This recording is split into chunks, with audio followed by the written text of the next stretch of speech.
हिउँमा हिँड्ने यात्रा आज 3 दिन सफल भएर 4 दिन लागिरहेछ।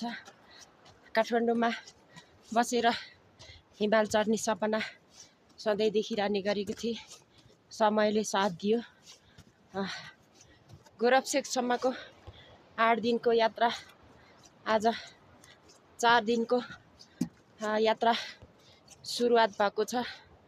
हामी सारा नेपालीको सपना पनि हो। हेर्नुस्, हिउँमा खेल्दै टाकुरामा हिँड्दैछु। अब 2 दिनको यात्रा छ। गोरखसेकसम्म पुग्ने यात्रा तय भएको छ। योभन्दा माथि धेरै नै चिसो हुन्छ भन्ने सुनेको छु। म त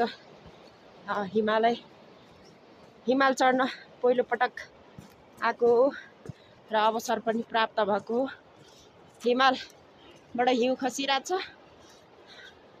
म पैदल यात्रा गरिरहेको छु। यहाँ कुनै गाडी, बाइक, कुनै पल्युसन सबैबाट टाढाको ठाउँ रहेछ अनुभव गर्दैछु।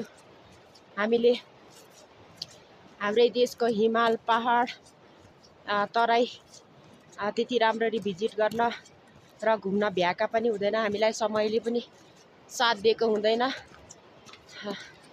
भगवान श्री पशुपतिनाथले यो पटक अवसर जुटाइदिनु भयो।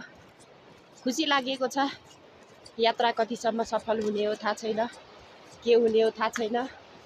एकदम विकट ठाउँ र यहाँको जनसमुदायहरू पनि एकदम विकट ठाउँमा बस्नु हुँदो रहेछ। हामी काठमाडौँमा बस्ने धुलो, धुवाँ, पल्युसन, गाडीको जिन्दगीभन्दा धेरै टाढा खोला, नाला, डाँडा, पाखा, हिमाली भेग, यहाँ साँच्ची भन्नु भने घर पनि देख्नलाई धेरै नै कम पाइँदो रहेछ। बस्तीहरू पनि धेरै कम हुँदो रहेछ। 7 घन्टा 8 घन्टाको डिस्टेन्समा बस्तीहरू पाइँदो रहेछ। तर एकदमै खुसी छु, एकदमै ह्याप्पी छु। लाग्छ स्वर्गमा आएको छु। भनाइन्छ स्वर्ग देख्नको लागि विदेशी पर्यटकहरू नेपालसम्म पाल्नुहुन्छ। हामी नेपालीलाई हरेक दिनको तनाव, टेन्सन, जिम्मेवारीले गर्दाखेरि हामी खासै घुम्न आउने फुर्सद त्यति धेरै हुँदैन। आजको दिनमा सबै मान्छे व्यस्त भएको समयमा समय निकालेर आउनको लागि एकदमै गाह्रो भएको समयमा मैले समय निकालेर आएको छु र यो समय मेरो जिन्दगीको सबैभन्दा महत्त्वपूर्ण समय हुनेछ। आजको दिनसम्म हरेक दिन दुःख, आफ्नो परिवारको जिम्मेवारी लिँदै डिप्रेसन र तनाव, टेन्सनबाट बाहिर आएको छु। यो ठाउँमा कुनै मोबाइल चलाउने समय पनि नहुँदो रहेछ। हामी काठमाडौँमा हुँदाखेरि हरेक दिन मोबाइलसँग बाँचिरहेको हुन्छौँ। तर हामीसँग घुम्ने समय हुँदैन।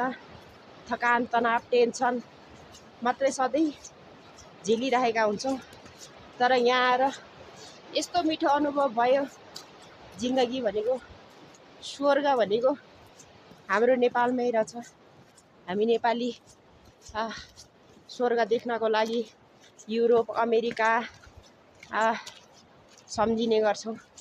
तर हामी यो ठाउँमा सायद आइ नपुगेर हो जस्तो लाग्छ। यहाँ नेपाली बिरलै मात्रै देखिँदो रहेछ।